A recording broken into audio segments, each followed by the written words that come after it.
Cheers to the day. So it's Cheers to the Day. This is a mother-daughter duo podcast where we'll be going through the journey of life through us with our trials and tribulations, either our highs and lows. In this podcast, we'll also be sharing different type of memories that we have and how they help us through life from our past to our future. Yes, and today we'll be starting with nostalgic memories. Nostalgic memories can foster a sense of connection and belonging with warmth and happiness, and also is a powerful tool for emotional resilience. So what do you think, Nadia? So what is a nostalgic memory for you? A nostalgic memory as far as? A nostalgic memory in your life.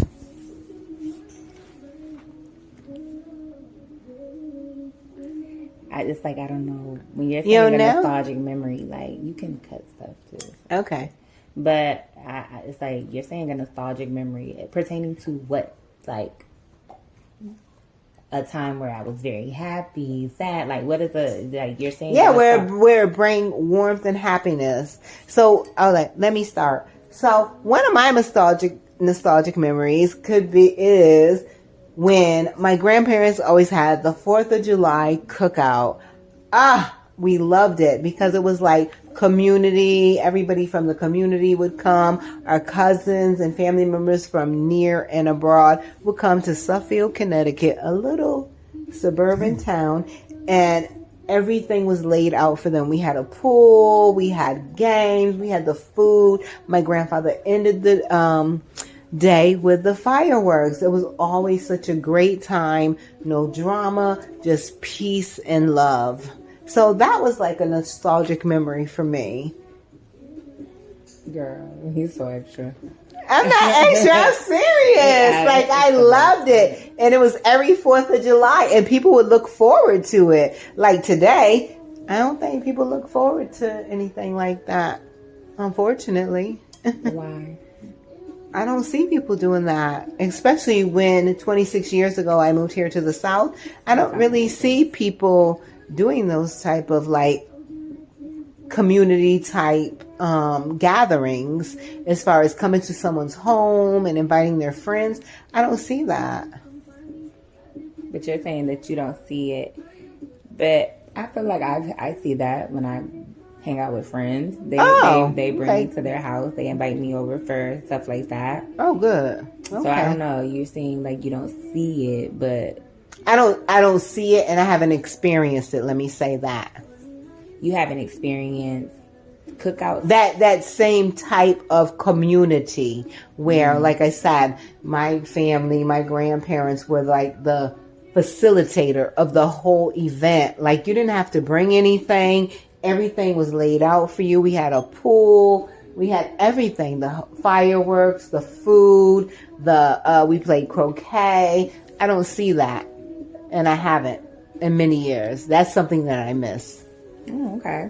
So why don't you be the one to throw these things in if that's something that you miss and get people that you feel are your community to be a part of this? Well, because I feel like being here, right? You have to talk like this. I'm just saying, please talk like yourself, please. But I'm just saying, know, she's trying to talk like a whole different. Anyways, I'm talking like myself. No. But I don't feel like people are on that level type of thing. They don't do those type of things. And I'm saying my age group. Your age group, but you have a community of friends, family. I have a community of friends and family that don't do those things. Right, so they don't do it, but maybe because they don't know to do it. Maybe you're the one that you're saying that you miss stuff like that, so why can't you be the one to curate it? Why don't I be the architect? to curate it, the curator. Oh, I could be, but at this age and stage, I don't always want to be the one to be facilitator of everything. And I feel like sometimes that happens with me, and I don't want that. I know, but you're saying this is something that you miss. So it seeing is how this is something that you miss, why not do this for yourself? But you know what? When I move to my next situation, to my next stage of life, I probably will. Because I'll have the room and the capacity, but not on the level that my grandparents did it, because they had much more space and the capacity to do this.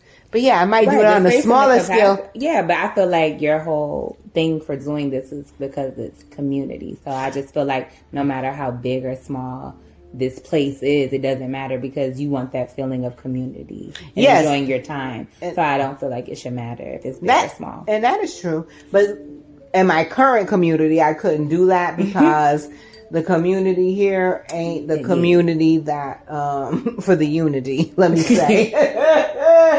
So the past 5 years, even though built something, the community ain't the unity. No. So I see your point, Nadia, and I definitely will take that in consideration when I move. Mm-hmm. Definitely. Okay. Yeah, with my new community. Well, okay then. I'm gonna be the community spokesperson, the community curator. Hey,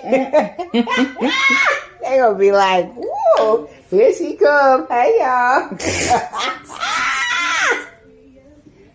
So, yeah, I feel like a nostalgic memory. I don't know, since we're talking about like way back. One of the reasons that I feel like I like Christmas is because I always would spend it with my family. It's my favorite holiday. Now, I'm not spending it with your family because, unfortunately, I love them too, but I'm not really close with your family. And that's just that. But spending it with my dad's side, and I just know that what comes with being with that side during Christmas, it will always be, of course, gifts, the being surrounded with your family, your cousins, in the food, the oxtails, of course, rice and peas, just all the Jamaican dishes, and then my grandmother making sorrel. And I don't know, watching A Christmas Story. I was about to say, who's coming in the house? But and watching A Christmas Story, we always would watch A Christmas Story. So even to this day, like, I try to watch The Christmas Story. But I feel like that's which Christmas Story? A Christmas Story with Ralphie. Oh, okay, with little Ralphie. Yeah. Okay. So I don't know. That's why I really like Christmas, because of that. And I always will have a good time. And why do you think that you wasn't close to? Because I've never really been that close to your family. Actually, is it my whole family? No shade, or is it certain family members? It's no shade to the family. It's just I've always been closer with my dad's side, okay, and my Jamaican side, okay. And that's just that. Like I said, no shade to anybody on your family. No shade to you. I don't know. That's what I was just always brought up with, being with you for a little and then going over there. And of course, with me and you, it's just me and you.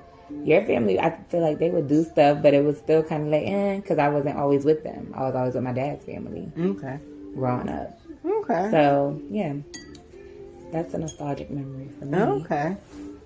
And so let's tap into that. Like, normally, okay, we tapped into the nostalgic memory. However, I always felt that girls normally are more closer to the mother's side of the family. So I find that, you know what I'm saying, different in this type of relationship, that you're closer to your dad's, even though I know that. And I always wanted, you know what I'm saying, even though things didn't work out with us, I always wanted you to be close to that side of the family. But I always find it odd that a young lady is closer to the dad's side of the family than the mother's side. So can you speak to that? I don't know. Yeah. I don't know if I could really just speak to why is it. I would be with him on the weekend. I feel like it was more cousins and stuff over there. Your side, yeah, I had cousins, but I feel like they were older. So I'm not really going to be with them all the time. And I feel like my dad's side of the family, they all lived in the same house, kind of, sort of, a 3-story house. And they were all together. Okay. With your family, of course, Gigi and Grampy, they lived in the house, but then everybody else lived everywhere else. I was always, when I went to my dad's house, seeing my grandfather, grandmother, my cousins, my aunts, my uncle. So more unity, yeah, in the community. More unity in the community that you just said that there was in Suffield. I'm saying, so in Suffield, it wasn't necessarily within my household, but like, on our street. Right. Yeah. So, yeah, within your household, I feel like, yeah, they were there, but again, everybody didn't live in that house all at once. You're right. So that would make a difference. I feel like that's why it would be a little different. They would all be together when there was an event. I feel like with my family, we're still my dad's side, we're always together, even despite an event happening.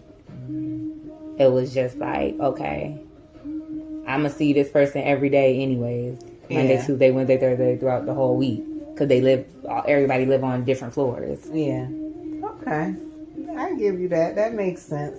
Mm-hmm. And that would make a difference too in the rearing of a child and their nostalgic memories. Definitely. Exactly. And I would see him every weekend. Yes. And again, every weekend they're there. Right. Again, I wouldn't see your family unless there was an event happening. And events not happening every weekend. Correct. So that's something to think about. Wow. Mm-hmm. I never thought about that. Yeah. Yeah, that's something to think about, seriously, though. Because only with my family was it event based, but with your family, it was just a part of everyday living. Exactly. Yeah. Okay. Mm-hmm. I love it. I love it. Girl, you are crazy, please.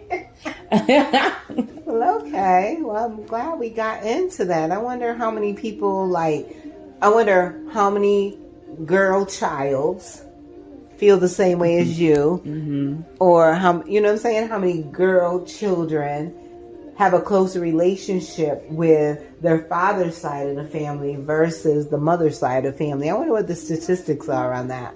I don't know. You should probably look that up. Yeah, I'm gonna have to look that up and add that, to the to the podcast, to the conversation. Yes, because I'm curious. Because I guess because me growing up, I was closer, of course, to my mother's side because my father was absent. So, you know what I'm saying? I didn't have a choice. You have. So, yeah. I had no choice to be but with my mother's side. And I guess, you know what I'm saying? I grew up in the household. So it wasn't, again, event-based. I grew up with them. So, of course, I'm closer to them because I seen them every day. You know what I'm saying? Until my mom moved out, but then we came back. So, and I was the first grandchild, the first niece, the first everything. So, yeah, I was close to my mom's side of the family. Okay. Opposed to my father's side. Because I didn't meet him till I was pregnant with you. That's when I met him. For real, for real. And then it wasn't even okay, just met you. Hey, how you doing? And kept it moving. Okay. As a matter of fact, me and your dad met him. And that was it. Crazy. So, since we're listening to music as well, what's some nostalgic memories when it pertains to music? Oh boy, music with me. I don't know. I just like all kind of music. Music just makes me happy. It gets me energized. Exactly, but when we're talking about nostalgic memories, when you think back on music, what's a memory of a song or something that you would hear right now that would bring you back to a memory? Oh God, there's so many songs, but it'll have to be something Because for me, I know if I hear a certain song, if I hear a certain Usher song, it'll bring me back to somebody I dated in college, and then I'll start laughing at this situation. Okay. Or if I hear a SWV song, of course, it's gonna make me think about when I wanted to be SWV at 5. At 5, did y'all hear that? With my leather outfit on. Leather, not pleather. Polyurethane. No, we ain't having that. Exactly. And then I don't know. I feel like music, of course, I just love music. And then anytime I hear a certain song, it brings me back to a certain point or time in my life. Okay. Sometimes it's a happy memory. Sometimes it may be a quick sad memory, but it still brings back something that I was doing at that time, or somebody I knew at that time, somebody I was friends with, dating, or an event. Okay. So yeah. Okay. For me, it would be like probably like the 80s or 90s. Girl. Or something like that when I was, I think, trying to stay focused and not be so succumb to what I was going through at that time. Because in the 80s, 90s, I was going through some stuff. So I always had to be on my swizzle. So like Cream, Get the Money, Dollar Dollar Bill. Yeah, I like all them type of songs. Trying to make myself resilient. Be like, yes, yes, yes. While working, being a single mom, whatever. You know, anything that boosted me up. Like, hype me up. I want it. Like she said, like Nadia said, SWV 9595 motherfuckers get what? Get live, motherfucker. Like, ooh, goodness, is that me? Is that the 55-year-old me? Anyway, Girl. but yeah, any song like that help me get like, make sure that I'm staying focused. Like I'm not being sad. I'm not wallowing in what's going on. I gotta keep moving because I gotta take care of me and my kid, my daughter. You know what I'm saying? So yeah, I'm not wallowing in nothing. I'm trying to be hyped. Girl, you do too much. Yeah. You do too much. Yeah, that helped me be resilient back in the days. Like I did like some slow songs. Don't get it confused. But yeah, anything from the 95. The 90s, any of them songs, like Mary J, all of that. Like, yeah, I'm with it. Yep, SWV, Mary J, who else? Biggie, even Tupac, like. I would say even some nostalgic things, like growing up, you would play Mary J. Blige while cleaning. Yeah. Or Sade while cleaning. Oh, yeah, Or Jill Sade. Scott while cleaning. So anytime I hear some of those songs too, I think about the apartment in Rocky Hill. It was a condo. Girl, condo, apartment. It seemed like an apartment to me. It was a condo, y'all. So I would think, Waving the ninjas. so that seemed like, you know, anytime I hear those songs, I'm like, yeah, I remember this. And I could see like the mirror wall that we had and like that green rug or whatever the color that was. If I hear certain Mary J. Blige songs, but then I can also, love you. like, I can love girl. you better than she can. Now let me bring it on down. Little Girl. Kim stance. Or like if I hear like a Jill Scott, it'll make me think about when we stayed in Columbia Gardens in Douglasville. Oh, when we first moved to Georgia. Yeah. It'll make me think of that because you used to play Jill Scott while cleaning, so, like on a Saturday. You see, I was cleaning. Y'all hoes cleaning? I don't know. So those type of nostalgic memories always happen when I hear certain stuff, which thinking about you, of course. Or whatchamacallit, Queen Pen, A Party Ain't a Party. Anytime I hear that song. A party ain't a party till it's ran all through. Y'all better know. Y'all don't remember that? Oh, you don't? Google it. That's your favorite thing is Google.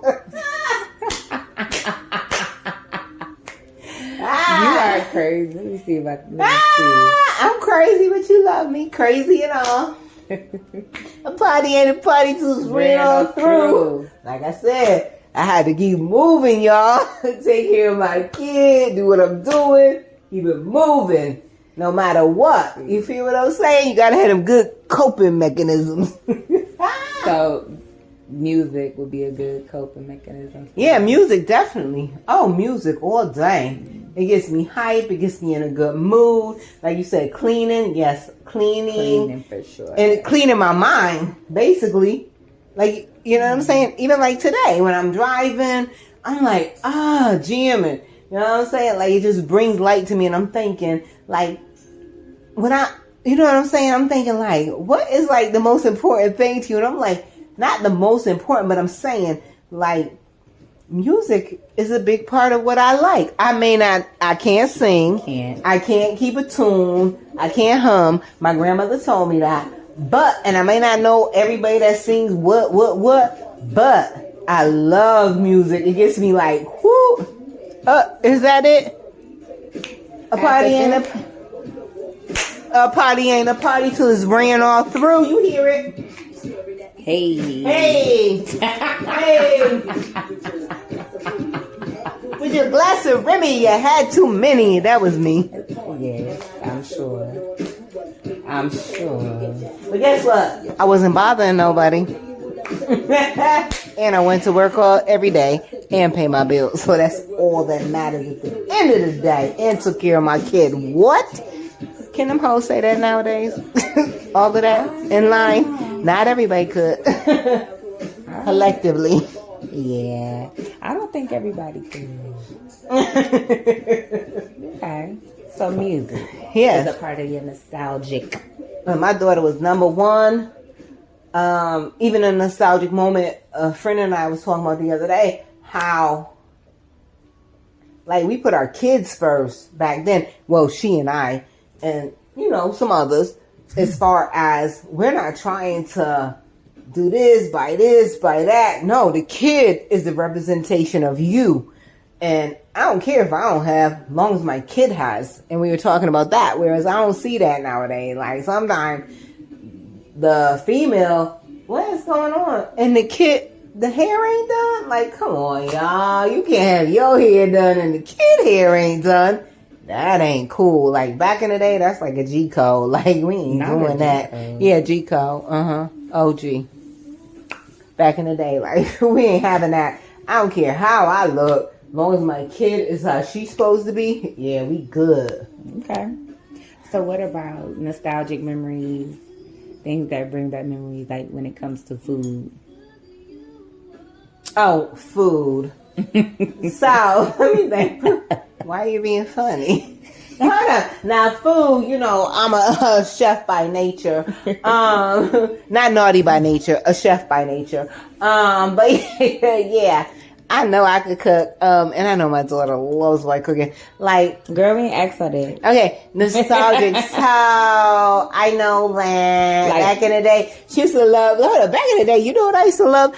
German bologna. What? Sliced bologna, sliced thin with the little legs, white cheese on bread. But I also like baked ziti. There was a whole bunch I could cook, like whiting back in the days. I cooked all of that, and I made sure my daughter went to daycare. What with a full course meal? What? Shout out to what was her name?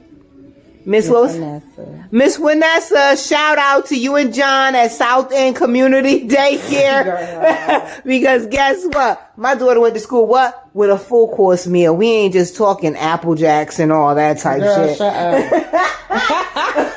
Because the mother cooked, okay?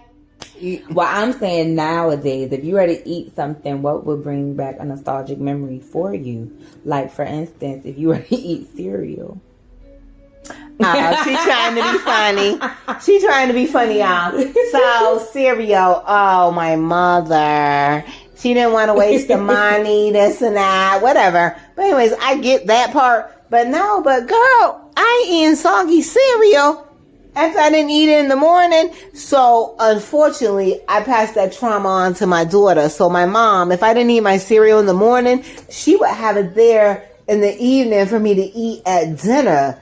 Frosted Flakes. Hold up. They done sat in the fridge all day, y'all. And that was soggy as hell. And so then, fast forward, I'm not buying cereal for my daughter who, when she go to her father's house on the weekend, they like cereal. She likes cereal. And that's the thing. I like soggy cereal, though, because for me... If I was to eat some Frosted Flakes, that would bring back the memory for me of like when I would be at my dad's house and I would do Frosted Flakes and I would warm it up in the microwave. Oh! and I would eat it soggy. And I liked it. Oh, you need to be with your grandmother. I liked it like that. You need to be with your grandmother. I didn't like it too crunchy. Okay, you need to be with your grandmother. You gonna eat it? If you don't eat it in the morning, this what you gonna have for dinner? No, girl, we ain't doing that. I will go to bed hungry. Wrong child. Or if I think about eating like the other day when I said, "Oh, you ain't made this in a minute," making her little bean. What was it? Little bean dip. My little chili bean dip. The chili bean dip. Hormel. Yeah, Hormel chili. Probably got all kind of additives in it. Dye number 5. So good. And when you made it the other day, that's what I thought about. Like back in Rocky Hill. Yeah. When I was younger, just eating it. Or if I eat a Big Mac, I definitely would have a memory because my mom let me eat 2 Big Macs at once when I had to be like 6 or 7. Because she wanted 2 Big Macs. I did want 2 Big Macs and she let me have it. So anytime I eat a Big Mac, I think about that time where I can't believe I had 2 Big Macs at once as a child. Like, I've been a big bag girl. Very big bag. But yes, or let me think. Okay, so last year we was going through this different memories, right? Kind of like with food. And I made the chili dip. Then I made pepperoni bread she used to love. Then I made pistachio cake that she loved. Yes, you see me? Yep, I was like, I'm gonna make this. And they did. Like baked ziti. Baked ziti. Those brought back a lot of memories of when I was younger and you made it. Yeah. When we lived in Rocky Hill. Back when I was younger and had no responsibilities. No cares in the world. No cares, no world. No now cares. You adulting. Yeah. And it's all good because you know how to cook, so that's good. Yeah. You can bring back your own nostalgic memory. I ain't cooking that. I am not cooking that stuff. That is funny. Yeah. So. And then okay, speaking of Rocky Hill, nostalgic memory. So when we moved down here to Georgia, unfortunately, they don't know what real pools are about. So when we lived in Rocky Hill in the apartment condo, whatever and it was. when we say Rocky Hill, this is in Connecticut. Connecticut, yes. Connecticut suburbs. Girl. Suburbia, what I'm used to. Girl, bye. You used to the ghetto too. Anyway, I don't like the ghetto but though. You used to it. So I know I've been there, but I don't want to be. Anyway. Okay. Desperate times, desperate measures. But Rocky Hill, Connecticut, they had the real pool. Even though there was how many, I'm saying it was probably about 100 homes, right? Condos or whatever. But they had Olympic-sized pool down here in Georgia. Child, you be looking for an Olympic-sized pool. We had that Olympic-sized pool. That was wonderful. I mean, and nobody ever used to go to it that much. It was felt like we always had it to ourselves all the time, all summer long. My cousin would come with me all the time. Always want to come over. Yes. My cousin on my dad's side. She had to point that out. I'm just saying, she would come over every time. Like, can I go to Naughty house to swim in her pool? Yeah. Yep. Yeah, because it was a good pool. It was so good. And Nadia learned how to swim. Nadia, me and my friend taught her how to swim. Girl, not your friend, because Nanny also taught me. Oh, yeah, Nanny too. Me, Nanny, and my friend. Please, girl. You just crazy. We won't mention any names. Please. Crazy. But yeah, nostalgic memories, they do bring, they help bring a euphoric emotion. Yes. Usually. Yeah. Most of the time it's a happy emotion for me, most of my nostalgic memories. Yes, definitely. And it says that it helps with resilience. Like I said, for me, nostalgic memories help me get through. If I think about certain stuff, I'm like, okay, even though you could work through this, been here before, get on your block and just keep it moving. You know what I'm saying? Okay. But yes. So this has been a great conversation. Yes, ma'am. Thank you for taking time out with me today. Yeah, you're welcome. We can clink our glass. Clink, clink, clink. And yes, we will catch you all on the next episode where we go into another memory. and just have a great, candid conversation about our next episode on memories. We won't disclose what it's gonna be, but it's gonna be another good topic. Exactly, because memories are like the foundation of our human experience. So I feel like more people will be able to tap in, understand, and maybe this could help with their like coping mechanisms or whatever they're going through in the day. They could tap into memories to help them through each day. So we hope that is what's going to happen. And that's the reason for our platform. So as we said, cheers to the day, clinks, and you have a great one. Bye. Ciao. See you on the next one.